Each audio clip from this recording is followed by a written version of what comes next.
யார் ஃபீஸ் கட்டுவாங்க? நம்ம பசங்களோட வாழ்க்கை என்னவாகும்? அதை நம்ம யோசிக்கணும்.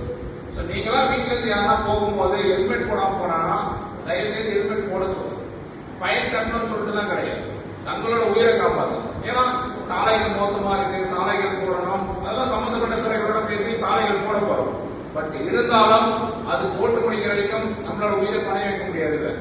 அதனால தாங்க தன்னோட சுய பொறுப்பா எடுத்துக்கிட்டு எல்லாரும் ஹெல்மெட் போட்டா மட்டும்தான் உயிரிழப்பை தடுக்க முடியும். அதனால்தான் வண்டி ஓட்டுற 2 பேரும் முன்னாடி உட்காரவங்க, வண்டி ஓட்டுறவங்களும் சரி பின்னாடி உட்கார்ந்துருக்கவங்க சரி, இருவரும் கம்பல்சரி நம்ம ஹெல்மெட் போடணும்னு சொல்றது ஒரே நோக்கம் உங்களோட உயிர் மதிப்பை இருக்கிறது. அது ஒரு வாட்டி இறந்து போனா அது குடும்பத்தில் மிகப்பெரிய பாதிப்பு ஏற்படுத்த அந்த உயிரை நோக்கம் தவிர உங்ககிட்ட ஃபைன் கலெக்ஷன் பண்ணணும், உங்களை தண்டிக்கணுன்றது எங்களோட நோக்கம் கிடையாது. அதனால இன்னைக்கு இந்த கிராமத்தில் உங்ககிட்ட வச்ச ஒரே கோரிக்கை, எங்களுக்கு பயம் இல்லாம ஒரு மரியாதை வேணும். சிசிடிவி கேமராஸ் போறது ஒரு முதலீடு, குற்றங்கள் அதுக்கு நிறைய பிரச்சனைகள்